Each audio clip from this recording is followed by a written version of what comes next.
Bon, fallait que je fasse cet épisode. Parce que ces derniers temps, je vois passer partout la même promesse. Une newsletter prête en 5 secondes grâce à l'IA, ton ton, ta stratégie, ta conversion, le tout géré pour toi. Et forcément, ça pose question.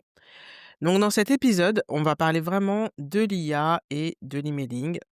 Pas pour dire que l'IA c'est mal, hein, pas pour dire que ça remplace tout, mais pour comprendre ce que l'IA fait bien, ce qu'elle ne fera jamais, et surtout où ton rôle et le mien commencent vraiment. Donc à la fin de cet épisode, tu sauras comment utiliser l'IA sans perdre ta voix, pourquoi écrire vite ne veut pas dire vendre mieux, et pourquoi une stratégie d'email humaine reste indispensable. Bienvenue dans Mission Emailing, le podcast pour faire de l'email ton meilleur atout business. Moi c'est Phyllis, consultante et formatrice en email marketing, et c'est parti pour l'épisode du jour. Je les vois partout, les agents IA qui promettent de t'écrire un email en 5 secondes, ton ton, tes idées, ta stratégie, ta conversion, tout clé en main. Le vrai problème, ce n'est pas la technologie parce que, on avance d'année en année, il y a des évolutions technologiques qu'il faut «rentrer» entre guillemets, dans le train. Donc, ça c'est on ne peut pas y échapper. Mais ce qui m'embête moi c'est, la promesse derrière. Le fait que tu n'as plus besoin de réfléchir. Et ça en fait, non. Oui, l'IA écrit vite, mais selon moi, elle n'écrit pas vrai. Moi aussi, je l'utilise, hein, tous les jours pour relire, pour reformuler, pour brainstormer, comme un assistant en fait, mais pas comme un cerveau. Parce que l'IA connaît uniquement ce que tu lui donnes. Moi, je comprends ce que tu ne dis pas. Les nuances, les hésitations, les objections silencieuses. Et c'est exactement là que l'emailing fait la différence et aussi qu'un humain, qu'une experte comme moi, fait la différence contrairement à l'intelligence artificielle. Donc, en premier point, je vais aborder 3 points. En premier point, c'est le suivant: l'IA, elle produit du texte, pas une intention. Oui, aujourd'hui, produire du texte, c'est plus un problème, l'IA sait le faire. Mais, l'emailing, attention, ce n'est pas juste remplir une case, c'est vraiment décider pourquoi tu envoies cet email-là, maintenant, à cette personne. L'IA, c'est comme un GPS. C'est toi ou moi, quand je t'accompagne, qui décide de la destination. Et ce que je vois souvent, moi, c'est des emails propres, bien écrits, mais sans envoyer mais envoyés, pardon, sans logique globale. Il y a pas de fil conducteur, il y a pas de progression, il y a pas de stratégie et donc résultat, on a des emails qui existent, hein, qui sont là, qui font le job, mais qui, transforment pas véritablement. Ils peuvent transformer un instant T, mais dans la durée, ça s'essouffle. Et ça m'amène au point 2, le ton de ta marque qui ne s'automatise pas. On peut donner des consignes à une IA, mais le ton, c'est pas une checklist en fait. Le ton, c'est vraiment ce que tu assumes de dire, ce que tu refuses de dire et aussi comment tu prends position.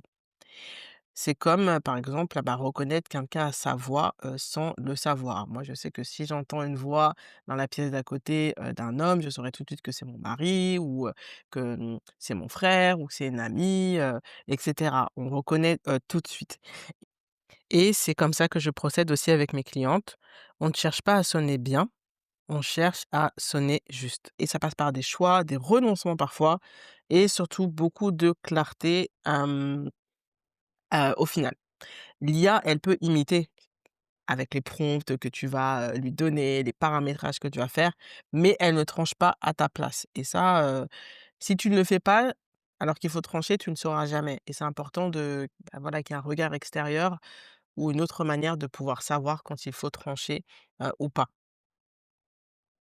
Point numéro 3, l'emailing, ce n'est pas écrire des emails, c'est concevoir un système et c'est vraiment là que tout change et qu'on voit, «qui est qui» entre guillemets.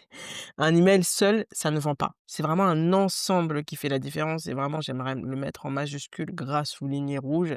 C'est vraiment un système, un ensemble qui fait la différence et un système, en fait, c'est un rythme réaliste qui correspond vraiment à ta réalité. Des temps forts, des relances assumées, une cohérence sur la durée. Un email, en fait, c'est juste une note et une stratégie email, c'est une mélodie. J'aime beaucoup les métaphores pour que ce soit plus compréhensible. Donc voilà, une stratégie email, c'est une mélodie et dans cette mélodie, on a des notes qui correspondent aux emails. J'espère que c'est un peu plus clair pour toi. Donc, comme moi, j'accompagne des entreprises ou des entrepreneurs dans leur stratégie d'email marketing, je suis pas là pour les aider à écrire de jolis emails. Je suis là pour les aider à structurer leur communication par mail, à arrêter d'envoyer des emails au hasard et d'utiliser l'email vraiment comme un levier business qui sert leur objectif et même qui multiplie leurs résultats et leurs ventes. Et l'IA dans tout ça, parce que oui, elle a quand même sa place, elle aide, mais attention, elle ne décide pas. Donc, si tu devrais retenir 3 choses de cet épisode, c'est que l'IA, c'est un outil, mais pas une stratégie. Ça ne fait pas tout. Écrire vite ne remplace pas une vraie réflexion, si tu veux que ça tienne sur la durée. Et ce qui vend, ce n'est pas le texte, c'est l'intention et le système derrière. Donc, si tu sens que en ce moment, tu utilises l'email au feeling, et c'est OK, hein, mais après, il faudrait changer les choses. Donc, si tu sens que tu utilises l'email au feeling, que tu écris quand tu as le temps, ou que tu penses que tu pensais que l'IA aurait pu faire le job à ta place pour multiplier tes ventes, sache que, attention, tu vas dans un chemin un peu sinueux.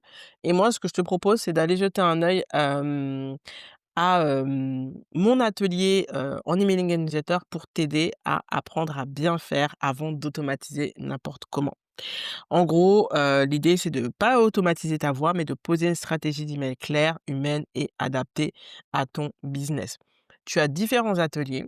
Tu as un atelier pour créer ton freebie, tu as un atelier pour écrire des newsletters et ne pas manquer d'idées, et tu as un dernier atelier qui est uniquement centré sur la vente. Dans chaque atelier, tu as des vidéos explicatives, tu as aussi des tutoriels sur différents outils d'emailing et tu as aussi des templates d'email que tu peux reprendre et modifier selon ton activité, ta cible, le type d'offre que tu vends pour ne pas repartir de zéro. J'ai mis les liens en description, je t'invite à aller voir. Tu as aussi la possibilité de prendre le package et les 3 ateliers en un pour gagner du temps. Tous les liens sont dans la description, donc et si tu as des questions, n'hésite pas à les poser en commentaire. C'est la fin de cet épisode. S'il t'a parlé, tu peux laisser 5 étoiles ou laisser aussi un commentaire, ça me fera plaisir. Et c'est aussi ce qui va aider le podcast à continuer de vivre. Et d'ici là, je te dis à très vite dans le prochain épisode.